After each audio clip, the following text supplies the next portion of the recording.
Hey everybody, it's Bust with Battles with Bust number 502, and today we're doing battle with Ashe LeBlanc. And so we call the deck Ashe LeBlanc because those are the champions, but the real tie-in for the deck today is actually the Enraged Fire Spitter. And as we evaluated this card coming out of the Variety patch, it immediately reminded me a lot of a card like Ballistic Bot, as to where you put it on the board, it doesn't have a particularly compelling stat line or a particularly compelling set of keywords, but if you can get a lot of tie-ins within your deck, then it can start to become something really special. And so as we look at a card like Ballistic Bot, right, a 1/3 augment for 2 mana, not that spectacular. Let's say we play 3 or 4 ignitions, that's 3 or 4 mana spent just to turn our Ballistic Bot into like a 6/3, which trades with your opponent's 2-drop. Like, that is not a very convincing angle to be speaking towards a card to try and convince other people to play it. And I agree, that just sounds like complete garbage. But if you look at a deck like Victor Aphelios and how it's able to use things like Ballistic Bot, you can come in and discard the ignitions to rummage. You can discard the ignitions to get excited. You can cast the ignition to get the bonus on both your Ballistic Bot and onto your Victor in terms of augment.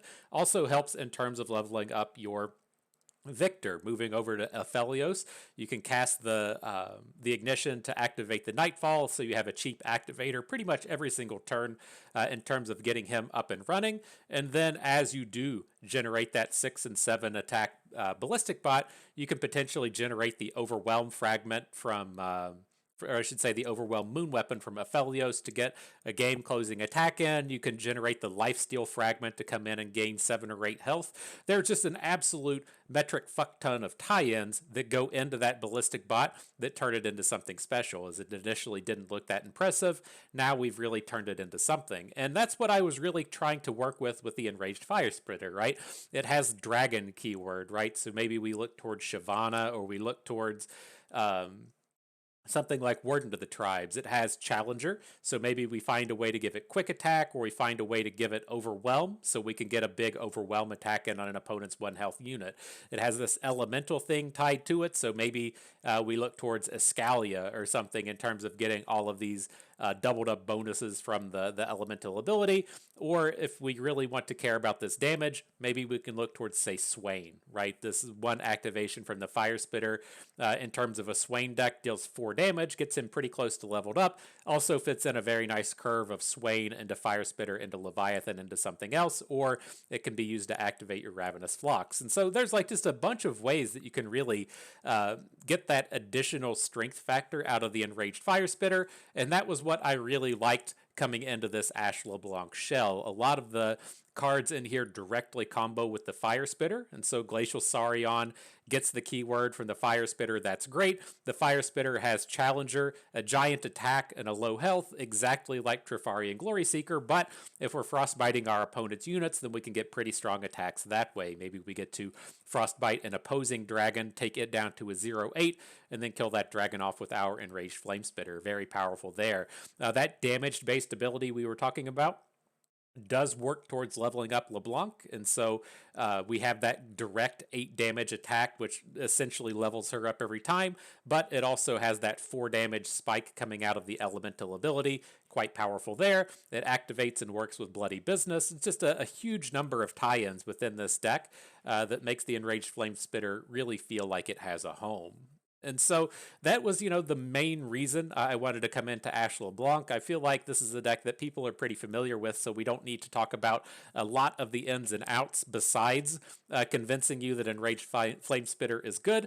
But some of the things I do want to call out with this deck is, in terms of the meta right now, you're starting to see I should say 3 very big things. Number 1 is the kind of rise of Nyla Twisted Fate Pirates. You have to have early game interactivity to come in and block those units. It is not a good matchup.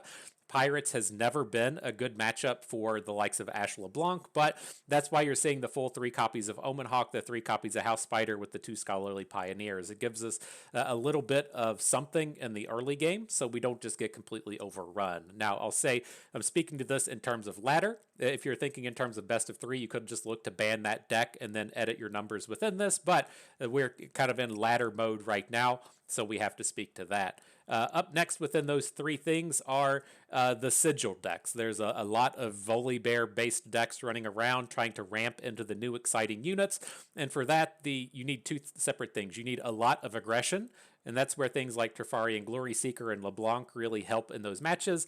And then you need to be able to blow up their sigil. That ties in with the Scholarly Pioneer, giving us a little bit of landmark destruction. Last but not least, there are a bunch of just landmark-based decks running around. Whether or not that is going to more commonly be a Sunken Temple style of deck or a Back Alley Bar style deck, there's also things like Bandle Tree running around now, which is exceptionally important to be able to blow up. And so I feel like we've really kind of tuned this together to be ready for a lot of what's happening on the ladder right now. And we do get those really nice tie-ins with the Enraged Flamespitter. The last thing I wanted to say is if you're used to just playing Standard and not playing Eternal is the card Troll Chant. Troll Chant can be used to help level up your Ashe. If you shrink an opposing unit from 2 attack to 0 or 1 attack to 0, that counts as an Ashe level up. And so with the Troll Chant, we can use it defensively. We can use it for 2-for-1s, and then we also have the tools to use it to help level up our Ashe and get her going into combat. And so that's it. That's the deck. It's what we're doing battle with today. I checked in on the pay-to-win price, and we're all good. You know, the Dragon's not premium, but everything else is. I don't usually level up the premiums unless I'm feeling really frisky, or level up the epics unless we're feeling really frisky, and we'll just let it go for now. So, all right, up against Floppy Mudkip, playing the Back Alley Bar deck. We'll certainly be glad that we have those Explorers within our deck, but this is a fairly non-exciting start up against the removal pile that is the Seraphine deck. I think we need to just come in and take a full mulligan here. It's such a bummer to come into turn 2 and you play your 1 health unit and it gets pokey-sticked, and then you go into turn 3 and play LeBlanc and she gets Mystic Shot. You just lose those games 100% of the time. And so we need to find our Omen Hawks, we need to find our House Spiders. Finding things like Scholarly Pioneer is very important. And so we have a little bit more power in this early game, although our aggression not looking that strong at the moment. But we can start building into something on turn 3 maybe. The Elixir of Iron was actually a very good draw. I want to see if we can't play LeBlanc. Ideally, we'll be putting the Darkened Spear onto her to give her the health she needs to fight through some of this damage-based removal. But the Elixir of Iron gives us that little extra bit. So when he comes in with a Mystic Shot, we can fight through it.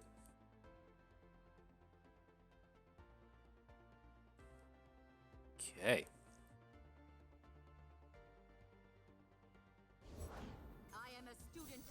All right, he's generating all the cards. Get excited to drop that Sunken Temple onto the board. Now, that's an interesting space with this Ashe. Like, I'm just not really amped about her getting all of this damage on her this early. Like, if we play Ashe, we can't Troll Chant. I'm looking just towards the Pioneer. We can pick up the Destroy a Landmark, so we're ready for Back Alley Bars. We can hook in some of these smaller units, and then if we lose the Pioneer at this point, it's kind of whatever. But, trading Ashe for a Yordle Squire and a Cloud Stance does not feel very good. It's not the kind of space where I really want to be spending Elixir of Irons, and so this feels like a reasonable build-up for the turn. We haven't seen Floppy Mudkip around in a while. He won the last Eternal Open, getting him that spot into Worlds, and I don't think I've seen him since. I know he was the one that knocked us out of the top 8 of the last Eternal Open, and then he just disappeared. So hope all is well with him. What do we got happening here? This is going to be a Troll Chant? I'm on board.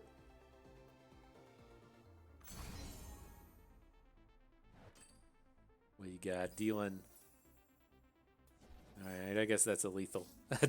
I did the mathematics and it seems legit.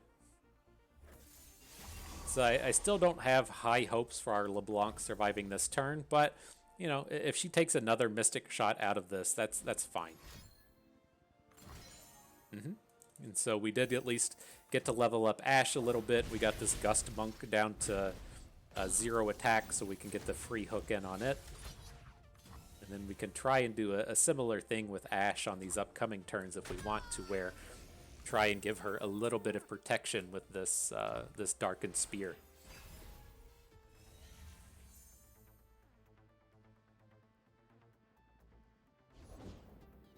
So that was an interesting pickup with the Omen Hawk. I'm curious how greedy we can get on these turns with our Ashe. Because it's like, I would like to Omen Hawk and then play Ashe next turn and then just have everything happening then. But we lose out on our ability to Elixir of Iron our Ashe by dropping in the Omen Hawk. But, I mean, the only thing that should be killing her is an Aftershock. I mean, I guess that... I guess that... Shit. He just literally just drew it for the turn. Okay. But no, that was a little dangerous with the Omen Hawk. But I didn't want to have to like wait a turn to try and get the extra stats out of it.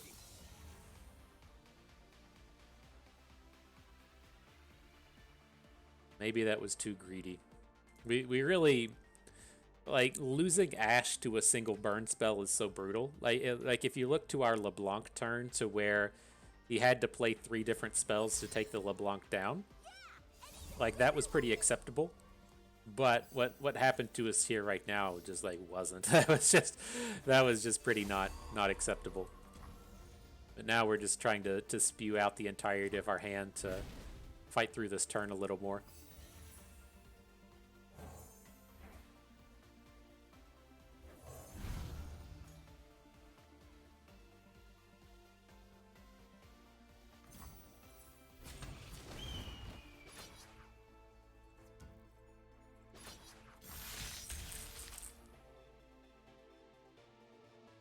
So we'll take down this Conchologist, ideally allow our Scholarly Pioneer to live through something like Perilous Pastry. If he starts dropping in Cloud Stances, we can Brittle Steel away.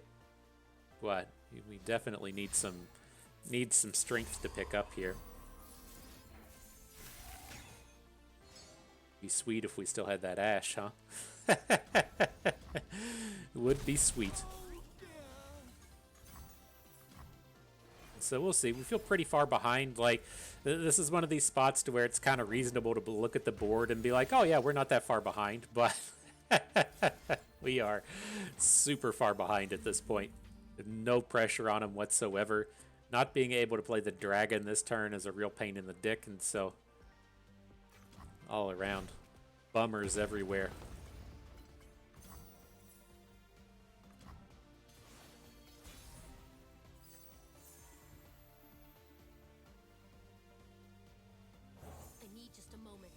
Alright, well, we are getting to develop some of those stats. That's kind of nice. Back alley bar number 2 makes sense.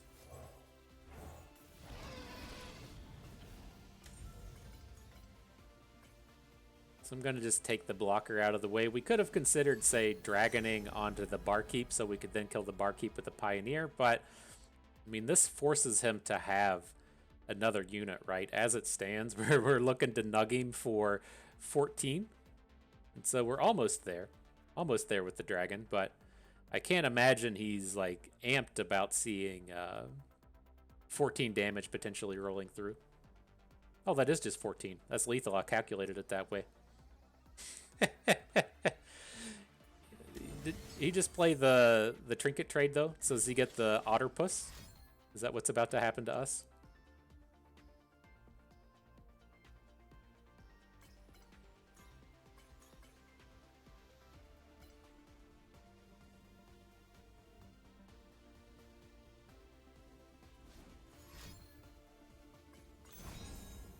And a wallop.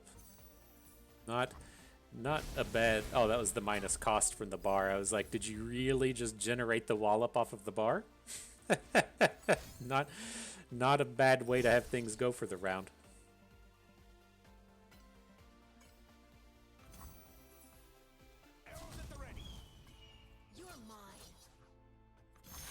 Alright, well, we gotta get to swinging. Gotta get to some combats happening.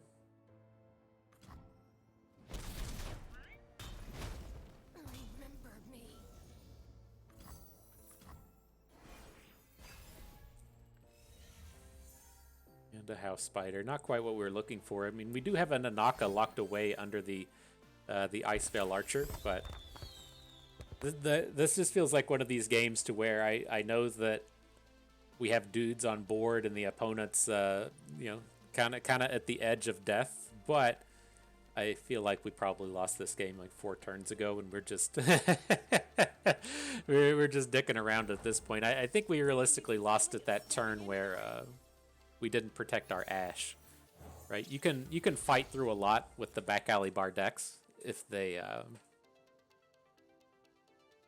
get just like drained out of cards, but at this point, this is just pretty done. We'll take the draw for the next turn. If we can try and take it down on the next attack, great. And then if that doesn't pan out, we'll call it a day. There's no reason to drag this on for another 8 minutes.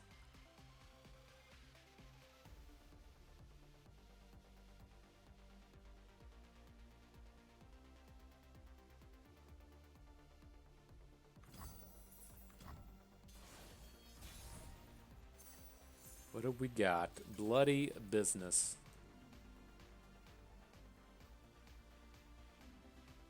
Alright, that's not going to do it. GG. And so yeah, there's no saying that we would have won that game had we played our Ashe better, but that was ultra greedy. But again, it's like, as I on the one side of the coin, when I think about that space, it's like they typically have 2 cards in their deck capable of dealing 3 points of damage, right? They have 1 copy of Aftershock and 1 copy of Sump Fumes, and you already played the Sump Fumes, and so it was like, well, maybe we can get away with this. But the way that got, you know, really poor really fast was in the sense that he still had the Pytos remnants, whatever the slow speed Pytos is called, and that essentially activates all of the removal in his deck to be able to kill Ashe. And so, like, that's the kind of spot we're looking for, as to where you want him to play a Pytos. He plays like a High Note, and then you Elixir of Iron, and then he has to come in the next turn and then still spend a bunch of removal. We didn't quite get that. So now here, this is a bit of an awkward spot.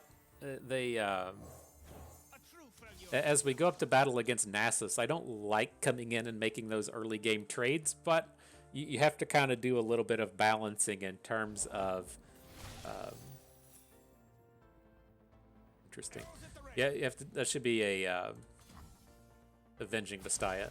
You have to do a little bit of balancing in terms of taking away their sacrifice outlets. And so I think it might have been fine. I don't know. It goes completely against the ways I typically look towards this match, and it just kind of feels like a mistake through and through.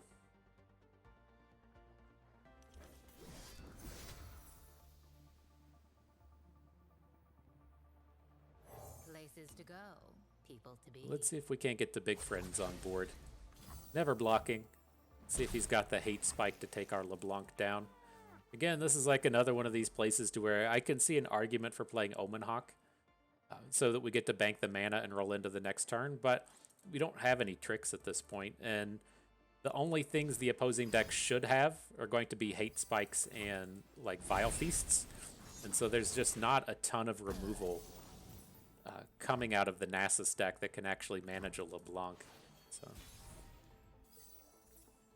he had it though. Bummer for us. Should be a safe round for Ashe, though, now.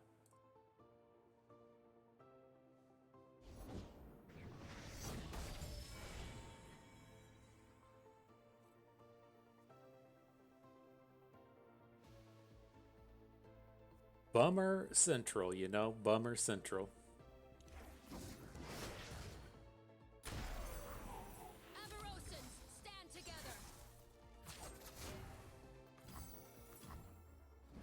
That Vile Feast gonna hit us now.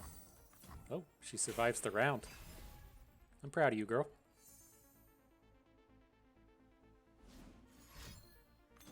There it is.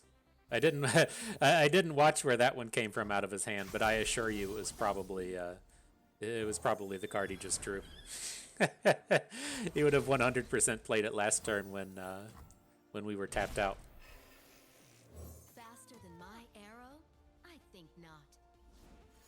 And the vengeance. Sure thing. We're still in a pretty decent spot without the Ashe. Like, on one side of the coin, it's, you know, kind of a bummer in that we have this, like, really strong tempo draw here, but, like, we should be capable of handling Nasus in this space.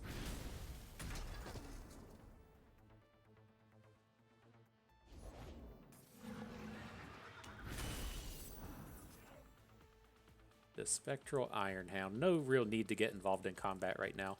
We can just pass and save the harsh winds.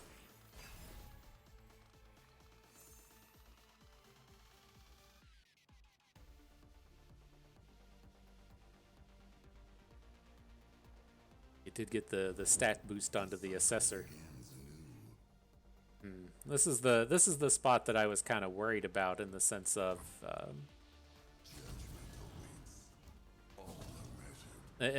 that we don't quite have the mana to pull off everything.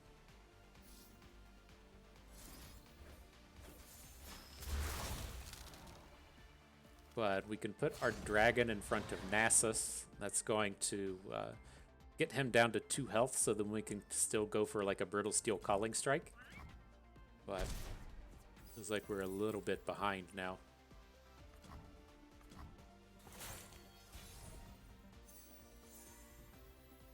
Oh, LB turns up. I'm on board. The best lies are How wrong could it go, am I right? How wrong could it go?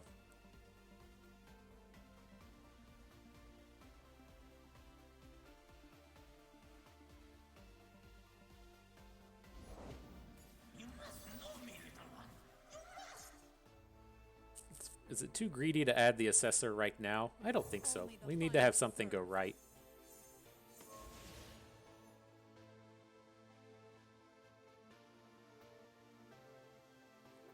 The only thing that worries me here should be like a quicksand, but in my experience playing these Nasus decks, you just like don't have room for it. You know, and the Thresh Nasus of last season to where, oh, you're just gonna let us go, huh?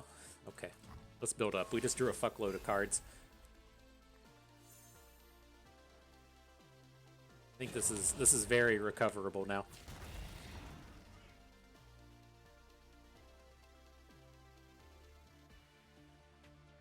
Especially with Rally Bro in hand.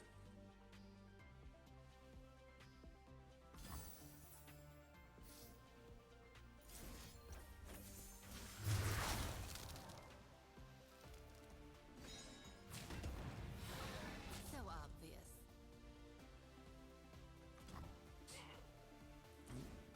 So the other thing I'm kind of looking to do here, double vengeance. Wow. Okay. And say the other thing I was kind of looking to do here is not kill Nasus. Like I worry that if we brittle steel Nasus and then oh god, we can't even do it anymore. That was brutal. Victory requires a sharp blade. And let's see where we can get from here. We can still hook Nasus with our Glory Seeker, and maybe get something positive happening in that sense. But given the way this game has gone, he's just gonna go LOL. Here's an atrocity. What do you feel about that? I'll do it myself.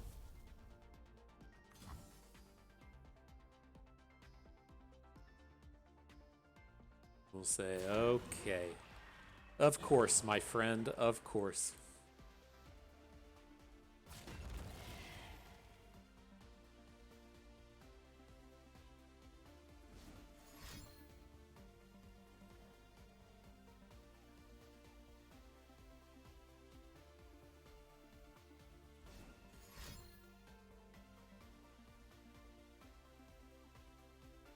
Here it comes.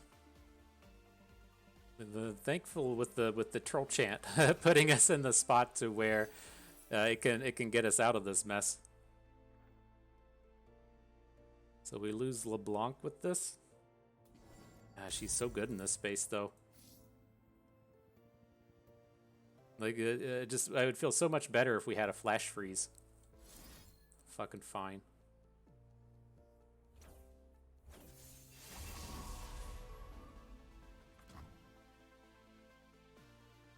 I guess we should have just calling struck, right? Now we do. Now we're just definitely going to get killed by atrocity. we could have calling struck the prey to cancel the hate spike. I mean, like, this is a decent troll chant, in that we now protect the Saurion. But oh my god, it's gonna be the fucking. It's gonna be it. God damn it. Should have just calling struck. I completely spaced out on this. Like, my thought process was calling strike was, oh fuck, Nasus went up to 4 health, so we can't brittle steel calling strike him anymore. And then I just completely ignored its existence as a card, right? We 100% should have calling struck this prey. Like, opponent has to play the atrocity here if he has it, right? How does he ever win this game with this board, right? And the only card in your hand is atrocity. You just have to throw it and hope. Like, if we have the frostbite, that sucks. Holy fuck. Wow. What is he even targeting? What? He's throwing his 3/3 at LeBlanc?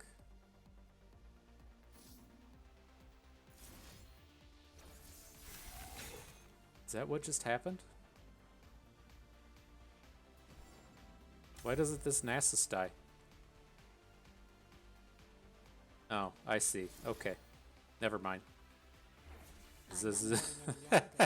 That was the sloppiest sequence of 2023. That was just miserably bad on 1,000 different levels. But we're not dead, so we have that going for us. We still have some units on the board.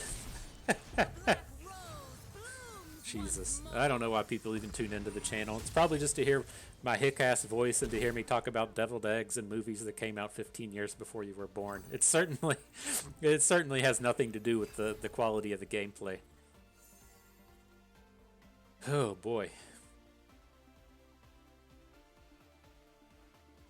All right, well, we got a victory.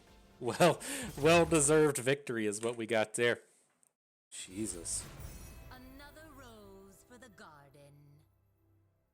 But I think I'm spot on with that atrocity, right? If well, I guess I can see his angle there in the sense that the atrocity from the 3/3 onto LeBlanc should mean that his Nasus gets to survive. We still have a blocker for the next turn, but that's a pretty tough thing to overcome. So maybe. But now up against Gangplank Sejuani. Gangplank Sejuani seems very well in tune with this current format. It's given me a load of problems across a lot of different decks. It seems like something that's really on the rise these days. So here's the part of the game to where we brittle steel and Omen Hawk.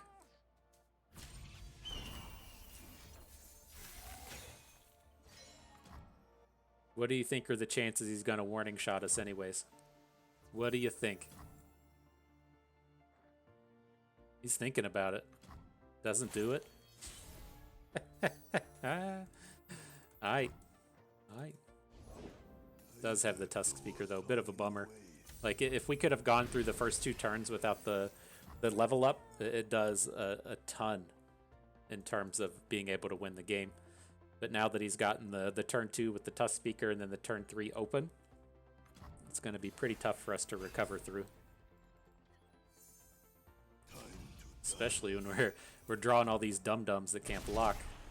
Can't even play them.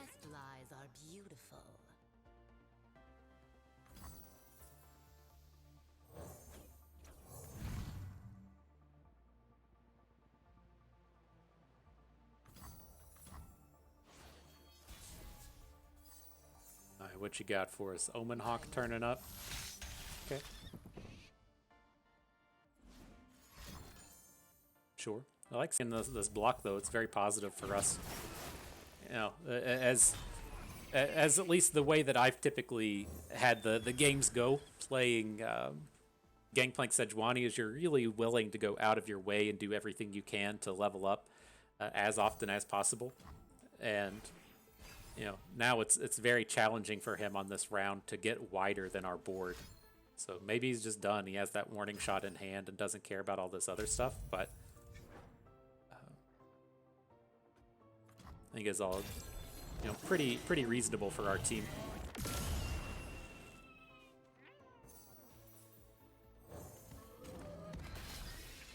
Losing the bird for Saurion sucks, but the Saurion block onto Tusk Speaker with the Elixir of Iron is good. Oh, he just gives up on the attack, huh? Get them dragons on board.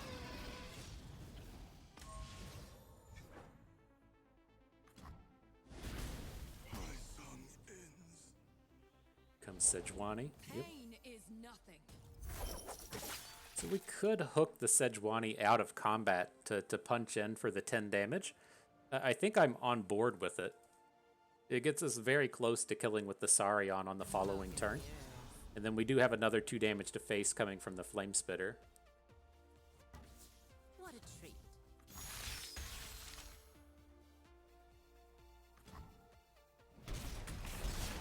I whisper truth Maybe. into lies.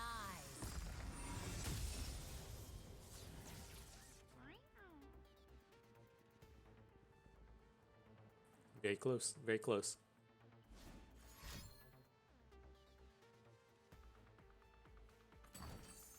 Sure.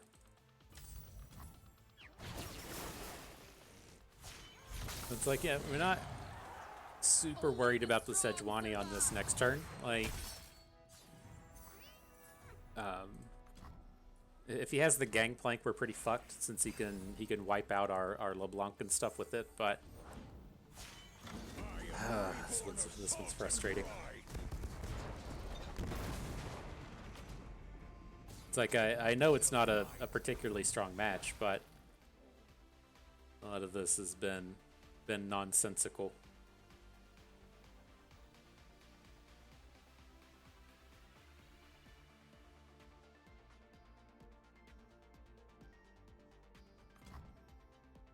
Their bones a splinter.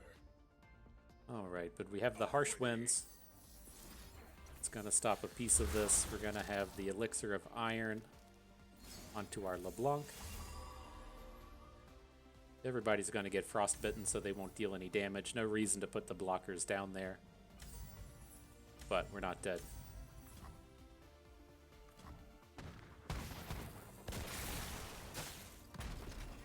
It's like you just know you're going to roll into that next round, and they're going to be like, "Cool, here's my warning shot that I neglected to play earlier."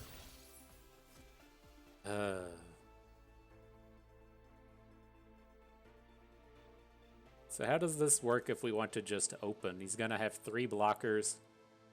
Looks like it should be 6 damage right out the gates. I think we just have to go for it.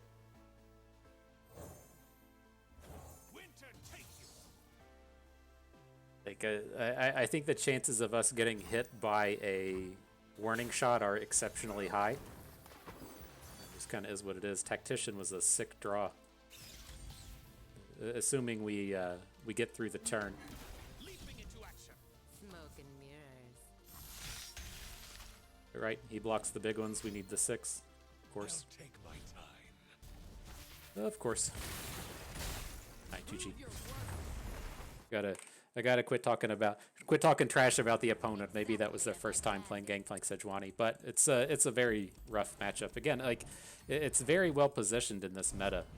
I'm not certain why I am certain why it fell off so hard in the last meta. It was Cosmic Call and concurrent timelines, but it's working quite well in this one, I should say.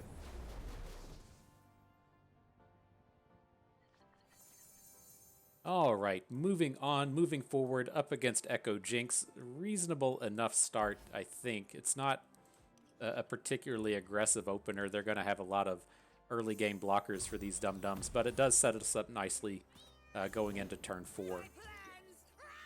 Let's see if we can't just continue on the salt train and see how fast we get hit by the Petricite, or the Hexite Crystal. One of my most hated cards of all time, Hexite Crystal. It's just like, oh man, it's like the high rolls are bigger than lurk. Like, given the decks that we like to play, It always feels like your opponent hitting on the crystal is just better than like naked Rek'Sai hits, which it shouldn't be, but it's what it always feels like.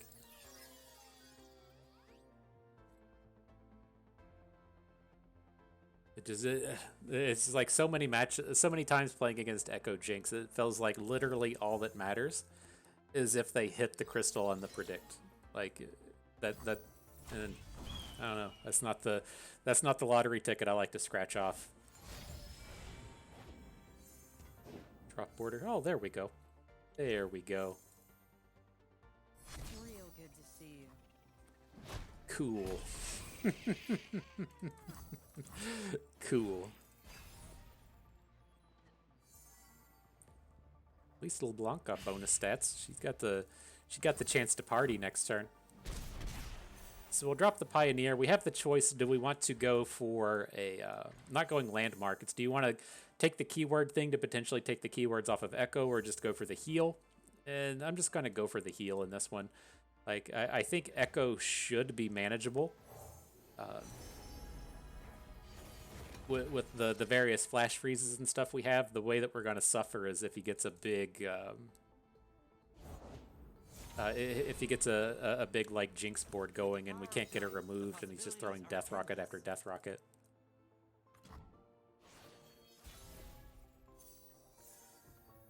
Alright, the 3 health LeBlanc, ready to battle.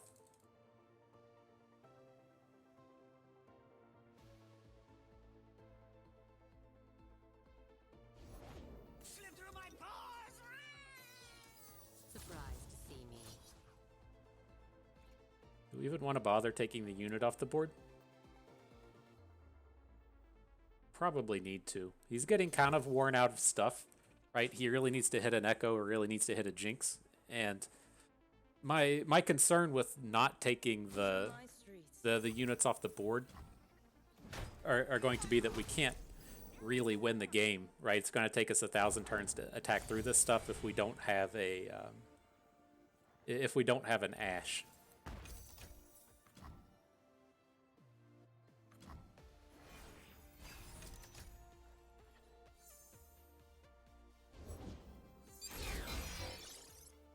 Ekko turns up to the party. Frostbite. that's the way you gotta say it, huh? Alright, Frostbite. A chill in the air.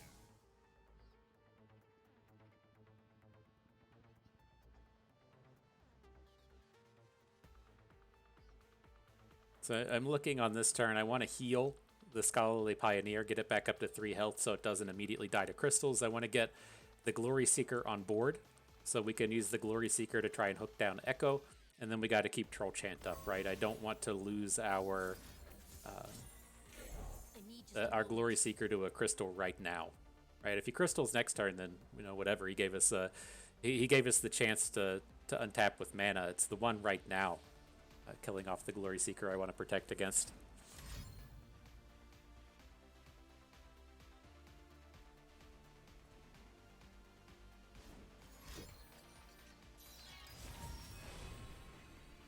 How fast are we going to get Chrono broken, right? 1 predict, that's it. That's all he's got. That's all he's done. I think we're in pretty good shape. Now what could you be plotting? Nice, didn't even have to do it. And Ashe turns up, so it was like, I was like, LOL, we just win the game, right? But she is lacking in terms of getting the flip.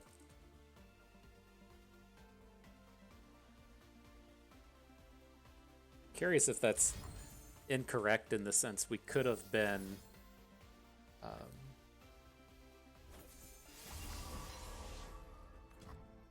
we could have been going for a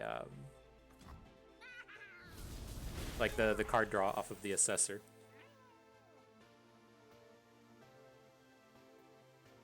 What are you at? You need to see 7 damage on the LeBlanc. Let's just put her to the right. If she gets hit with Quicksand or something here, it's kind of awkward. But the big thing I'm going to do with this attack, it's gonna blow everyone's mind, is we're going to hook Ekko with this 2-1 unit that can't actually kill him. And then he's not going to deal any combat damage, and then he's not going to come back from chrono breaks. And so I guess we did miss the hook with the Glory Seeker. I got so excited about our... I got so excited about this Ekko play that we were about to make that I missed getting the hook on the 0 power unit. But hopefully this is still good enough.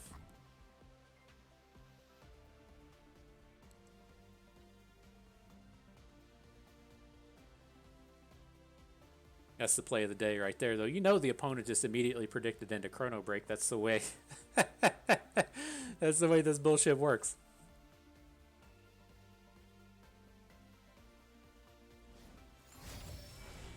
Scrying Sands, sure thing.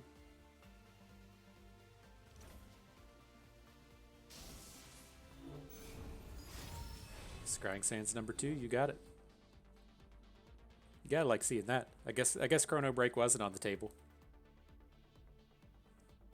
I think it's still okay. Like coming into next turn, him only having whatever he predicted for, and then he will get to potentially attack with the Ekko. Like we're gonna lead off with our card draw unit, but if he gets to hit with Ekko, then he's only getting 1 card at that point, and seems pretty far behind once you get there.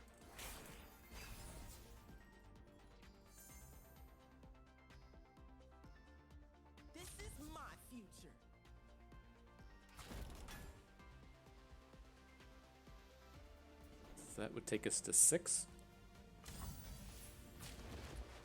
All right, let's stop at 8.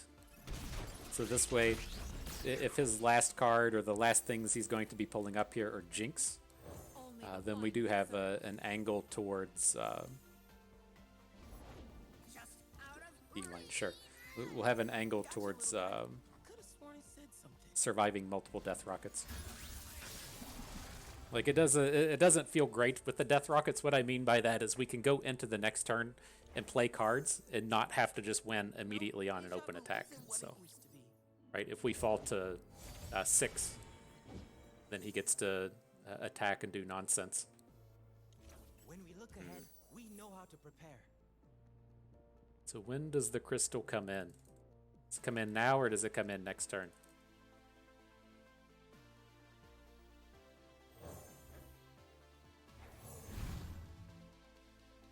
Let's do this. Let's just go ahead and protect Ashe. Now if he crystals right away, we can protect LeBlanc. And I think that'll be enough. We can look to mirror image onto Ashe, get the double frostbite from her.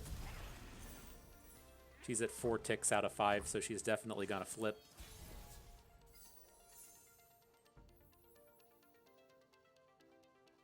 And then do we want to do this with Glory Seeker, or do we want to do this with Fire Spitter? Let's do it.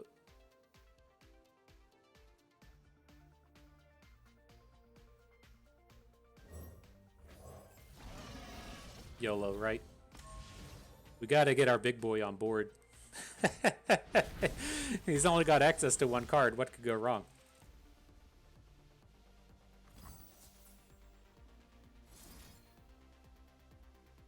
So we don't really need to be copying Ashe at this point, right? She's just going to attack. Let's copy the dragon, so that if he's got a Classic misdirection.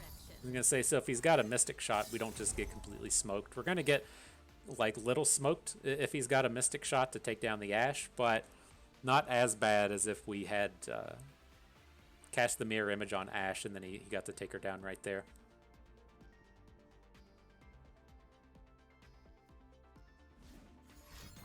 What's it gonna be? It is the chrono break. I'm afraid that's a little bit late.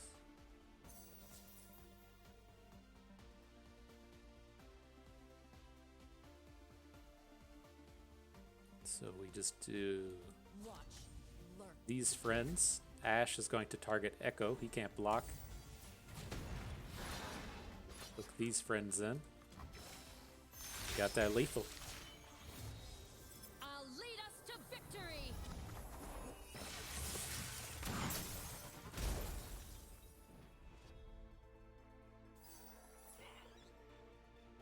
Poor Ekko. GG. Well played. On to the next one. We'll get us one more battle in here. We're rapidly approaching that hour mark. The war is People have been taking too long Now we playing their rebuild. silly control decks and stuff, so it's tough. It's a tough life out there. All right, off we go. I'm glad to see the ranked queues back up. You know, all those people out there playing the Chemtech Drakes breaking the servers and shit. It took us away from it. I didn't bother with it. I was kind of curious with the Chemtech Drake where it would stand in terms of actually being a playable deck. I didn't think it was going to actually be playable. If you're not familiar with the combo, you can play Loaded Dice, which is a... oh, hang on, we're up against tokens. We got to get on board fast. Oh, cool. I guess we win. Well, I guess we'll call that a W, and then we'll get one more in. But no, if you weren't familiar with the combo, you could play Loaded Dice, which says that whenever you deal damage to the opposing Nexus, you get to draw a card, and then or you get to nab a card. You take a card out of the opposing deck, and then the Chemtech Drake says that whenever you draw a card, if your hand is full, you get to deal 1 damage to the opposing Nexus. And so, as long as you were kind of getting started with a full hand, you could just deal the amount of damage that was equal to the number of cards in their deck. But I think, I'm not entirely certain how things like nab work in terms of champions, but I didn't fuck around with it. I figured it was either going to get hot fixed out in terms of balance flavor. Like Riot typically doesn't like you to get giant burst speed OTKs like that, but then it was just actually a technical thing, and so it was kind of interesting to see pop up. But all right, the final battle up against Thresh Nasus. Let's see if we can't clean things up a little bit since our last adventure in Thresh Land. a little bit of nonsense that was happening, you know.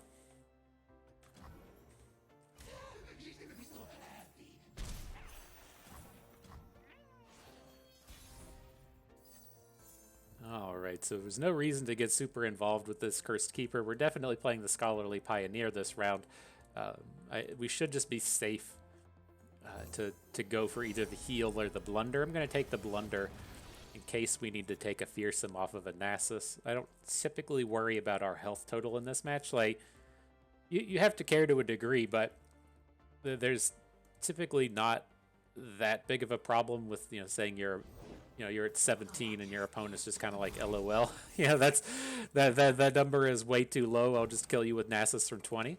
And so I think it's a safe bet to take the Blunder in case we need to strip Challenger off of Thresh or something.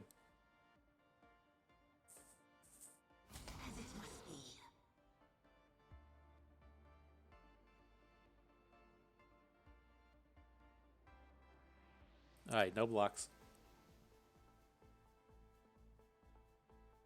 I worry about this Ashe. I mean, she's not going to be ultra powerful in this space.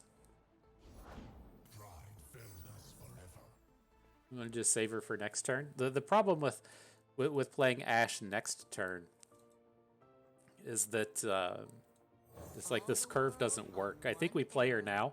Like, I'm happy to take this 7 from the units to the left. Oh, Jesus. Is that actually a big deal? It's not that big of a deal.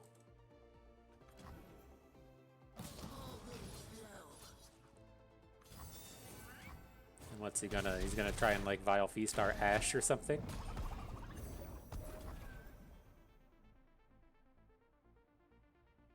I think that's manageable. Be a sick round to come in and pick up a Troll Chant.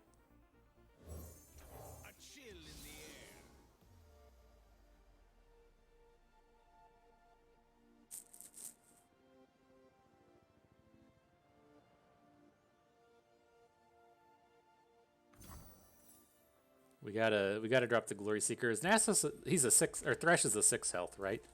Yeah.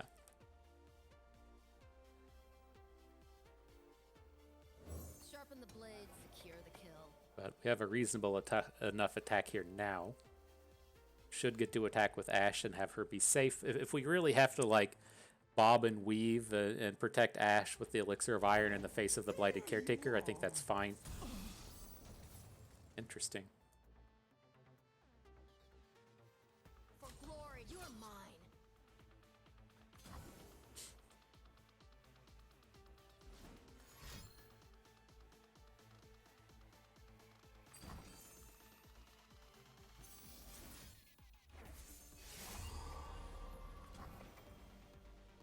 That's going on to Ashe, right? I was thinking in my head, it was like, Hate Spike feels pretty bad. Vile Feast is fine. We can play through Vile Feast, but it's like you have to start to make the decision, if he Vile Feasts the Glory Seeker, do we protect it? Because I'm really a little more interested in protecting this Ashe. And I guess we didn't have to, but... The cycle begins anew.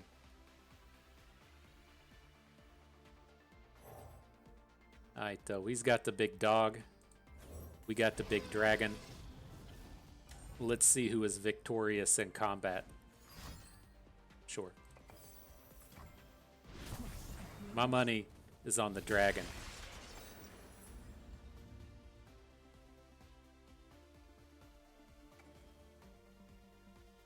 So the only thing with this, you do want to hook this Nasus way over to the left.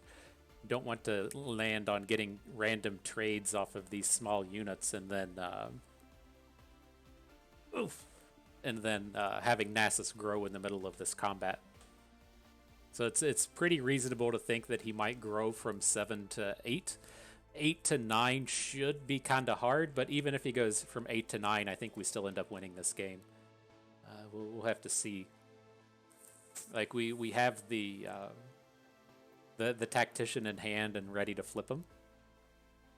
Or I guess not. I guess flip isn't accurate. We have him ready to rally. So getting a secondary attack in should be pretty strong. I'll cut them apart. Face me. Avarosans, stand together. Nice.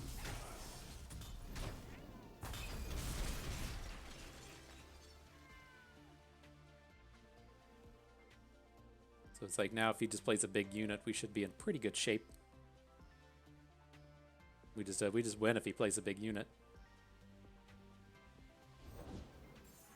That's not as big as I was hoping for. So let's roll into next turn. Probably want LeBlanc, right? Places to go. She's gonna let us generate the mirror images and try and win that way.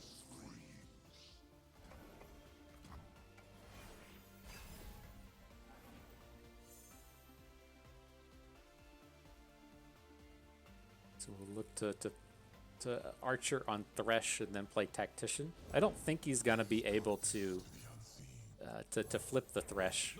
That's the only thing we're really worried about here, right? As he goes, oops, oops. Turns out I got another Tactician.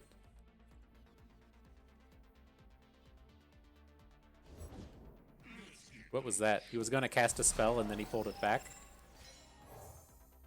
I didn't Uh-oh. expect your company, Well, he Lord. can't ruinate at this point, so Retired generals must be I willing think to we're fight. okay. The mortals know what awaits them. Few can know what death and eternity will He doesn't just have this rando Nasus. I mean, he's not going to be that big of a deal, right? Yeah, there we go. I was gonna say he's got the same problem as the previous turn, to where we just shrink him and get the hook. Another All rose right, for the gods. G. Not a bad set of battles. Pull this up, talk about it a little bit more.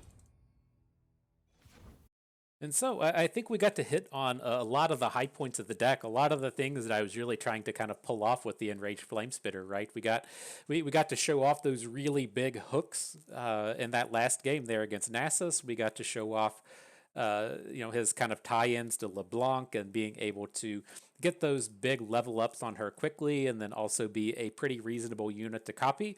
I think the only thing we didn't really do with the Flamespitter today was cast a Bloody Business off of it. And so all around pretty strong. And so when I look at a card like Enraged Flamespitter, and the way I think about a lot of the cards you see in Ashe LeBlanc is I look at cards like Avarosian Hearthguard, and Like I just can't get behind playing cards like Hearthguard. Like I understand the idea with it between having 5 attack and being really meaty and growing the units in your deck, but like how many units are you realistically going to get a draw off of when the Hearthguard pops off? Like 1, 2? Like the game's over at that point. It's turn 8. Like you have to win the game by turn 8 or your opponent's just going to drop a giant ass dragon on you and kill you. And so it's just like the immediate impact that you get from the Flame Spitter is incredibly nice. And then the just tie-ins it has between Reputation and the Frost Bites and the 5 power strikes and all that stuff. It's just been absolutely spectacular. And so I'm pretty happy with it here. And so,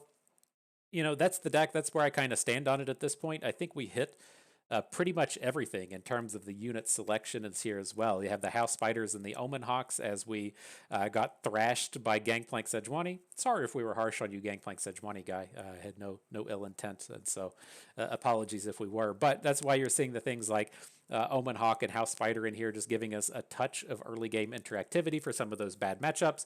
You get to see the things like the Scholarly Pioneers come in. They were spectacular the whole way through. We had the opportunity to blow up some back alley bars and stuff with them, even though they didn't outright win us the game. Just a very nice collection of units. Then they work nicely to give us the time to build up to the Saurions and the Flame Spitters, and then even activating the Saurions off of the Flame Spitters feels pretty good. And so, at the end of the day, I'm pretty happy with this. Do I think Ashe LeBlanc is a spectacular ladder climber? Like, it's good enough. As we're here in the Eternal Space, the formats are so varied. You're going to find that you can play pretty much anything and make it to Masters if that's what your goal is. The question for me with Ashe LeBlanc is like, is it good enough for best of 3? And I think that's where it shines more. When you get that opportunity to say, okay, well, I'm just going to ban out Pirates, I'm going to ban out Gangplank Sejuani, I'm not going to run Ashe LeBlanc into your Mystic Shot Bandle City based deck, and you get to just play it into the more mid-rangey kind of stuff. That's where it feels nice. But my space with Ashe LeBlanc is it's always felt like a third deck in best of 3. It's just so ultra polarized in terms of the kind of mid-rangey matchups, and the Varus matchups feel very good, but the very fast early aggression and the very slow decks you do have a struggle to beat. And so it has to land in that kind of correct spot for it to really shine. But nonetheless, it's got dragons in it, so that makes it fun. I had fun with that. I hope you did too, because that is going to do it for us today. So I hope everyone enjoyed the video. Hope you maybe learned a thing or two along the way, and you had a good time watching. This is Bustin' Me. Thank you for being here.